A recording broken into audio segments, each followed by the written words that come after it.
Going to be a big night tonight. We're going to connect the battery. Just got one last job.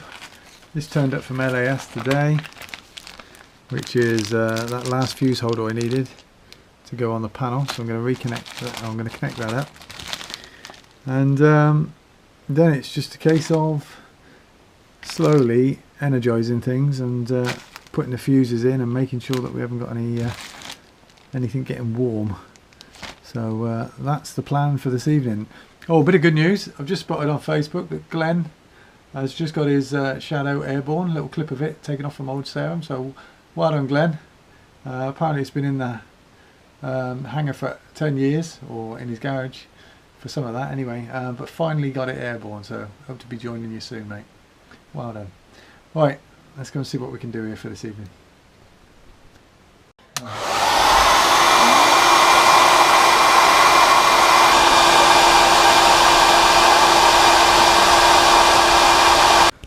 Right, here we go. Quite nervous. I'm about to connect this temporary setup to the battery.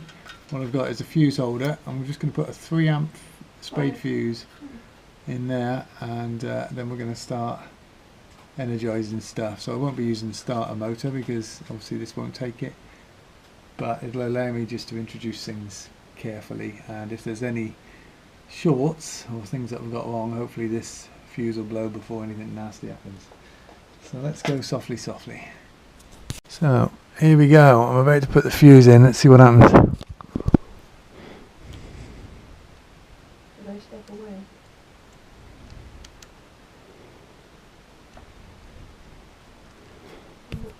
So nothing so far. Can you flick that switch to on? The red one or the black The one? red one, the big red one. So I'm going to go big red one up. Yeah. Right. See what happens now. Nothing. Oh, I got lights. What sort of a light? I did have the voltmeter flashed up and then went again. Oh, it's on again. So I've got a 10.6, 10.7 reading at this end, 10.8. Alright, okay. Now that's a bit odd because my blue LED should be flashing. Nope. Nope. Okay. Nope. It's not working as planned then. I haven't got any. I've got the fuses though. I haven't got a fuse in Yeah. yet. Okay, so we've got 10 volts. The battery's a bit flat then. Can you pop in? You want this first one? Yeah. It's the radio fuse. Oh. I think you're right, they do sit a bit proud, which is a bit odd, isn't it? Okay. So I'm going to go for the next fuse. See what happens next.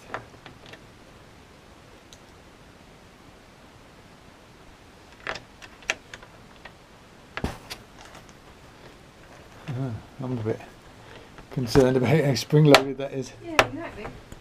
That's a bit odd, isn't it? Yeah. It's like, I don't want to do it, And this guy does it. Right. Okay at the back there? So far so good. No bangs or whistles or smoking fizzes. It's always encouraging.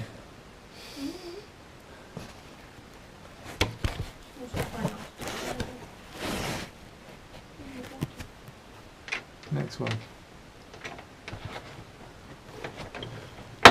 Oh, there's my blue LED that I expected. Woo! Why is it only just started working? That's because I've energized that circuit. So what that's telling me is that there's no oil in the oil tank. Which is correct, because there is no oil in the oil tank. So that's my low oil warning light. It's behaving as it should do. What would you bring it back down? Hmm? Would you land?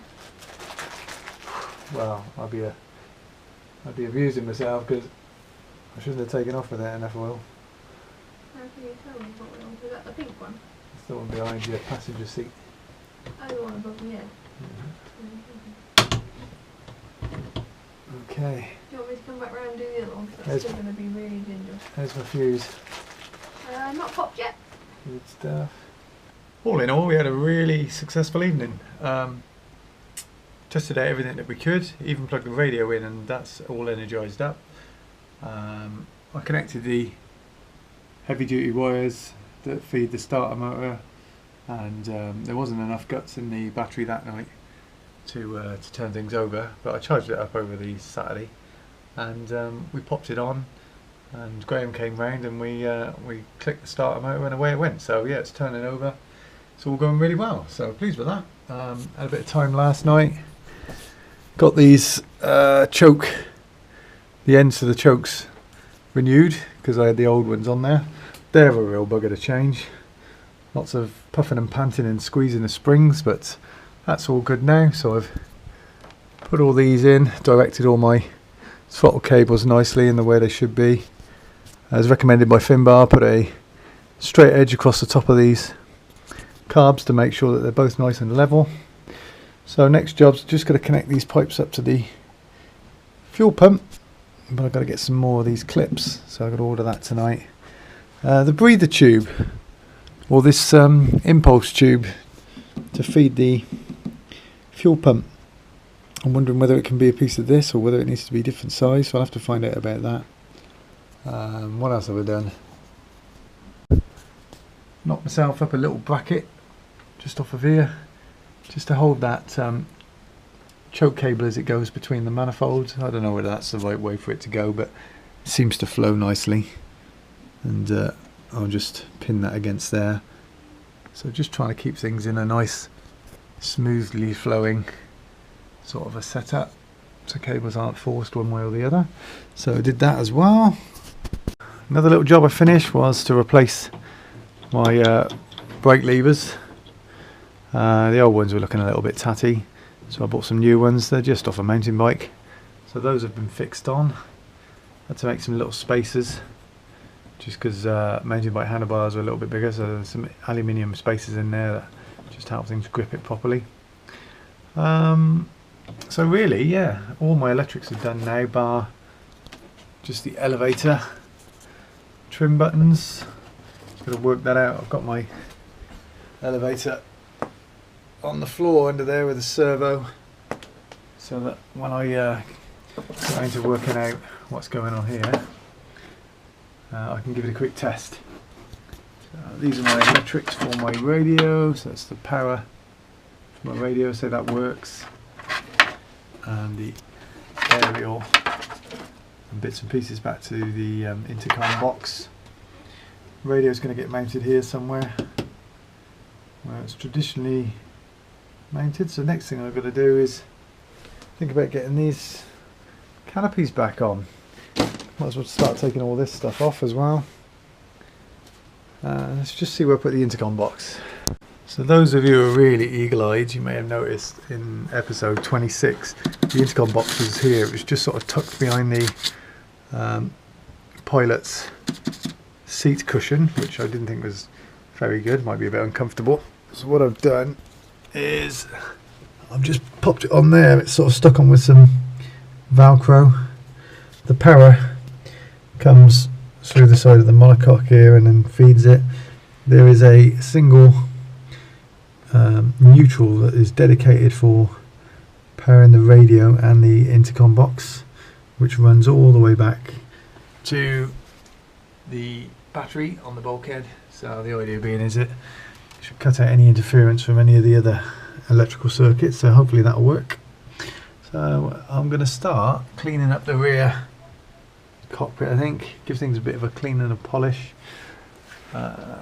Pretty much I've got to get these rivets out, which we just drilled off, so I've got to take those off in preparation for putting the canopies back on. I'm not going to spray this yet. The rear cockpit's going to stay as it is for now, because I want to get down to the airfield and get this thing, get it flying. So this is a job for a little bit later, possibly just before the outside gets sprayed, maybe next year. We'll have to see. But now we've got it all ship shape and working, I just want to get it airborne